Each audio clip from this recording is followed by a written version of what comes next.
Hello friends, my name is JJ, and a while ago I made a video about this cool jigsaw puzzle I bought at Taiwan Fest here in Vancouver. It had a few dozen different pieces, with each piece representing some important thing from Taiwanese culture as depicted by Taiwanese artist Chin Wen-cheng. Well, I have since learned that Mr. Chin Wen-cheng has made another one of these puzzles, this time about the culture of South Korea. Chin Wing apparently spent some time there and was fascinated by what he saw as the many similarities between Taiwanese and Korean culture, hence the two puzzles. I had a lot of fun learning about Taiwan from that first puzzle because it was not a country that I previously knew that much about. And so today I thought it might be fun to learn a few things about Korea from this one, since I don't know that much about this country either. But South Korea definitely seems like a place that is increasingly punching above its weight in the global cultural realm these days. So I'm sure we could all benefit in gaining some greater cultural literacy in what they have going on over there.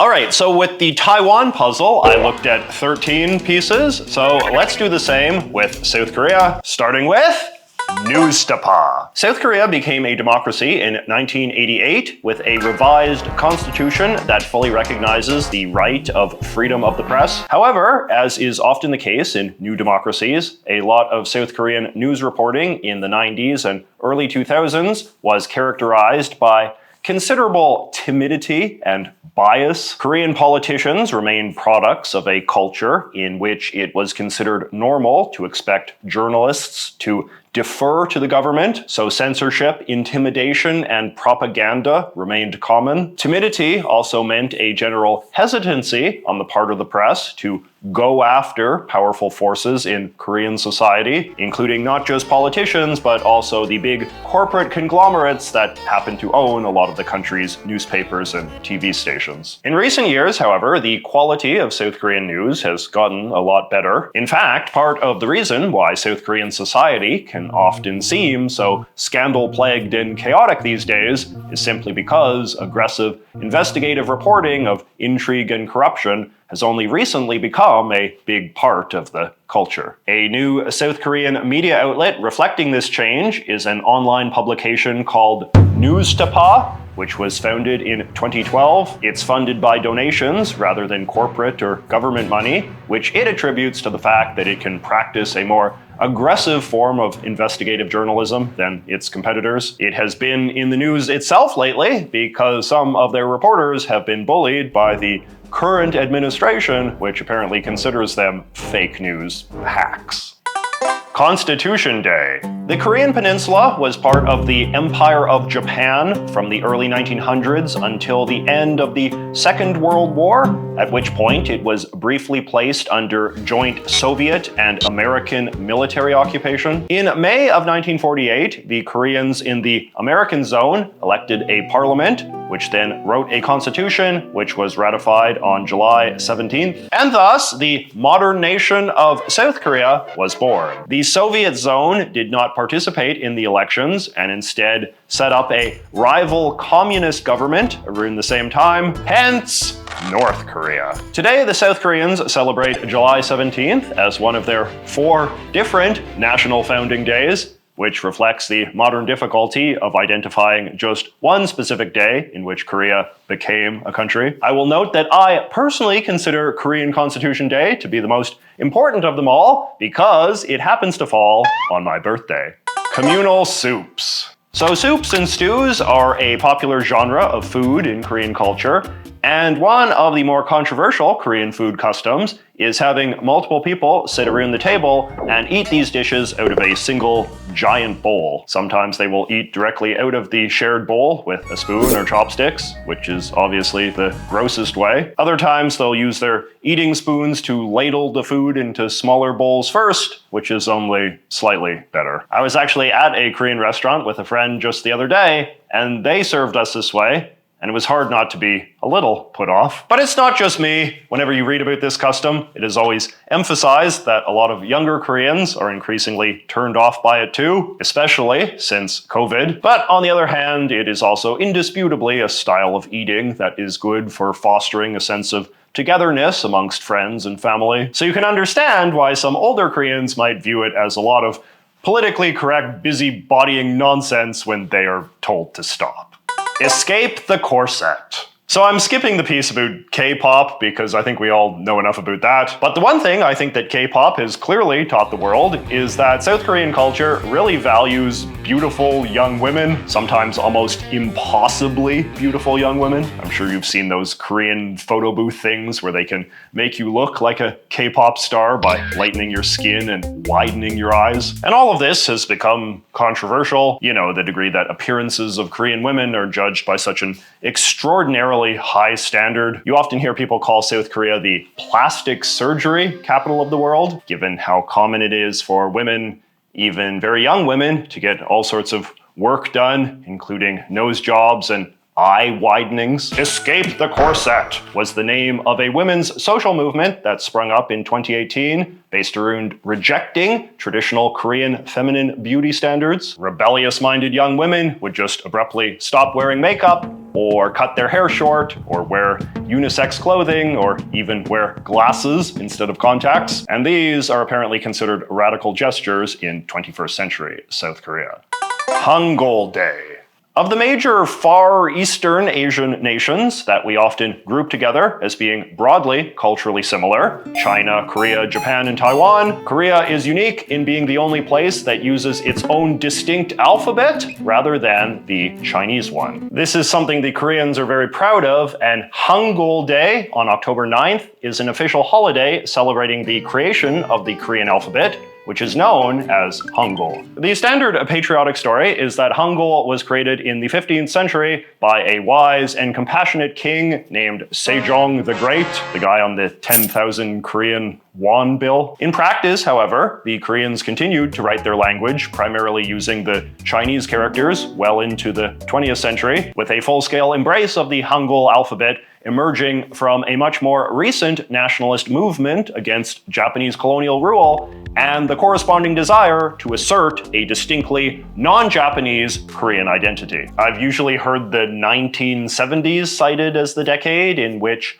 Chinese characters, or as the Koreans call them, hanja, were more or less completely phased out of day-to-day Korean writing. But Koreans will also be quick to point out that you can still find the odd hanja here or there in modern-day South Korea, often in contexts where the vibe is deliberately very old-fashioned or formal, or where space is at a premium. A perfectly literate Korean is expected to know at least a couple dozen hanja, though the way they interact with these characters is probably more akin to just recognizing symbols than actually knowing a whole different system of writing.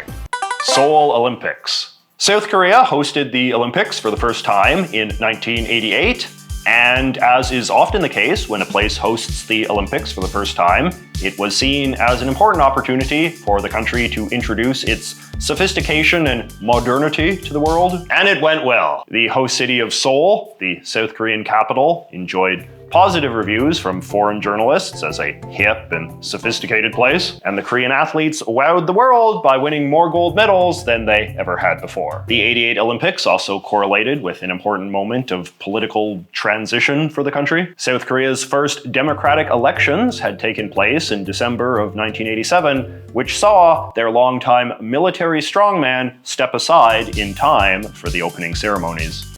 Yangban. The Yangban were the highest social class in the old Korean monarchical society that existed for centuries prior to the Japanese takeover in the late 19th century. Korea of that time was a very hierarchical, bureaucratized kingdom that was tightly organized according to Confucian principles, not unlike the other East Asian countries of that era. The Yangban people held all of the top positions in the government and the military, but were also expected to be well-educated and competent and kind, and in theory, you could be kicked out of this class if you weren't. There is a lot of sentimentality for Yangban-era Korea these days, and it is a popular setting for Korean movies and TV shows, even though people obviously understand that old Korea could be a smotheringly strict and conformist place. The rigid social roles and unquestionable ethics make it a great setting for romantic dramas. National Foundation Day.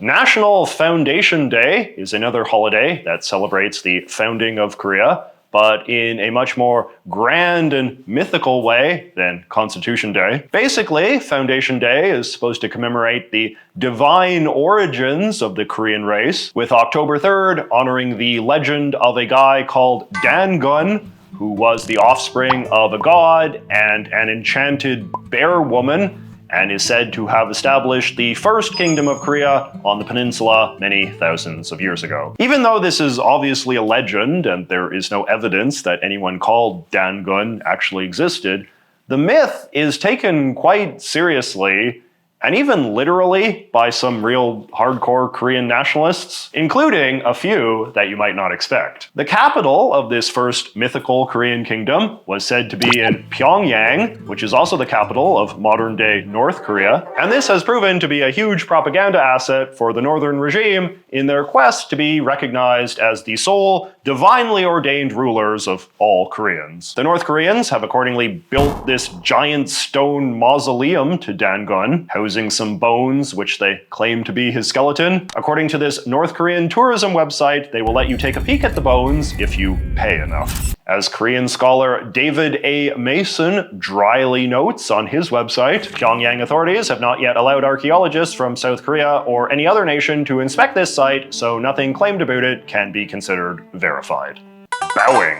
Bowing is a common type of day-to-day greeting in Korea. Small, quick head bows to friends, deep 90-degree bows to superiors, or on formal occasions. As part of their ongoing project to distinguish themselves from the Japanese, I noticed that in some of these Korean bowing tutorial videos, they will make a big deal about how they bow in a less rigid way than they do in Japan, although the differences didn't seem that obvious to me. On very formal occasions, like funerals, weddings, or certain ceremonies involving acts of reverence to ancestors, Korean bows get very physically elaborate and involve slowly bending down and kneeling on the floor. It looks almost aerobic, in fact. I assume the old people get a pass. The Blue House. Until quite recently, the so-called Blue House was the place where the president of South Korea lived and worked. It is a grand building up in the hills of Seoul, located next door to the palace where the Korean kings lived during the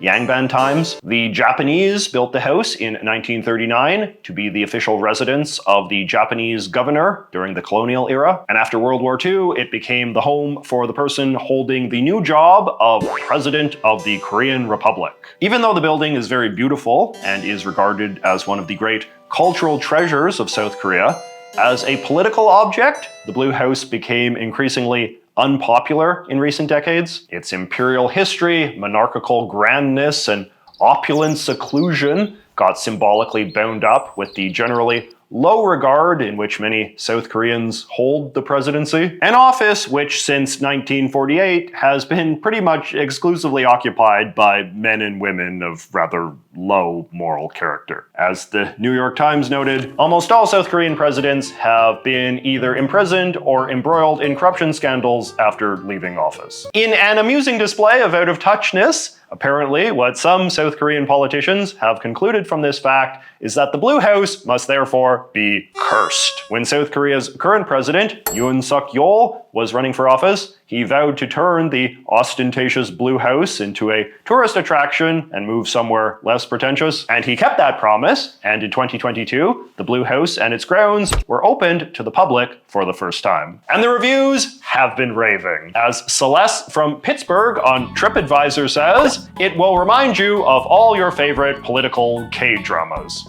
Chaebol. So South Korea today is a very rich country with a number of world-famous corporations known for their high-quality products, including Hyundai, Samsung, and LG. The South Koreans call these the chaebol, and they play a complicated role in Korean culture. On the one hand, Koreans enjoy their products and value the role that these companies have played building South Korea's very successful export-driven economy in the aftermath of World War II and the Korean War of 1950-1953. On the other hand, the chaebol are widely regarded as being way too powerful, both economically and politically. So they are actually in the very center of the South Korean economy. These chaebol not only exerts the power within the organization, but it now starts exerting some power to the society, every corner of our country. Influence the decision making of the court, media, and the policy. Despite being a very outwardly modern place, the overwhelming dominance of just a few large corporations in the South Korean economy can sometimes make the country feel a little feudal. The families that run these mega corporations are certainly often analogized as being the modern-day equivalents of the Yangban aristocrats of centuries past. And just like the Yangban, fictional versions of the chaebol families even get their own dramas on South Korean TV, so deep is the public's lurid fascination with them. The Guanhu uprising. The Guanhu uprising of 1980 was a terrible massacre of Korean protesters by the military regime that was running South Korea at the time. Today, it is an episode that holds a great deal of symbolic importance in the Korean memory as perhaps the darkest moment of the dictatorship years. On May 18th, 1980, the country's new military strongman, General Chun, imposed martial law, thereby sweeping away the final vestiges of the 1948 Constitution. This provoked mass protests, with the most aggressive resistance taking place in the city of Gwangju, where in response to attempts by soldiers to break up the protests, the protesters took up arms against the government, forming a citizens' army. The military then escalated by invading the city with tanks and helicopters, brutally reconquering this island of rebellion. According to a report put out by the May 18 Foundation, at least 150 civilians were killed on site from May 18th to May 27, and more than 80 are still missing to this day. Thousands were wounded, and more than 100 died of wounds sustained during that period. 26 military and police personnel were also killed, though mostly by friendly fire. Without being too prosaic about it, this was an enormous PR disaster for the military government and helped set in motion the sequence of events that ultimately saw General Chun stand down in time for the Seoul Olympics in 1988. So in that sense, while the uprising represented a terrible loss of human life, its victims are also considered to be important martyrs for the cause of South Korean democracy. Gwangju is now home to a big monument in their honor. Panori. Panori is the art of traditional Korean public storytelling, where someone stands on a stage in traditional clothing and recites an old-timey folktale in this semi-musical, rhythmic way, accompanied by a drummer.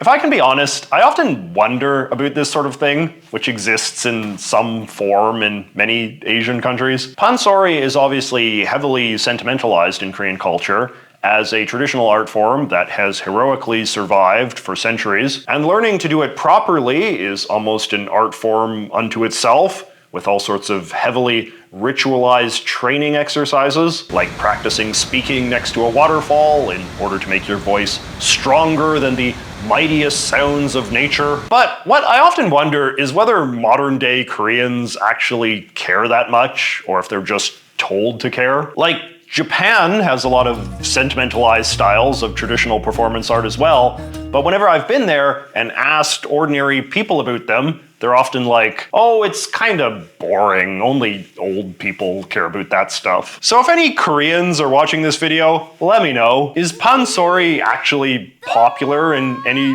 real way? Or is it more a thing that is kept alive for its own sake and the sake of the performers, rather than because the public wants it? And on that note, let me know if you're from a country that has some sort of similar art form where the reputation is greater than its popularity. So there you go, 13 things from Korean culture that if you didn't know about before, you hopefully do now. Still plenty more puzzle pieces to go. I guess we'll just have to see if this video is popular enough to justify a sequel, although I guess the Taiwan video did pretty well and I never made a follow-up to that. Anyway, thank you so much for watching. Don't forget to like and subscribe, and I will see you next week.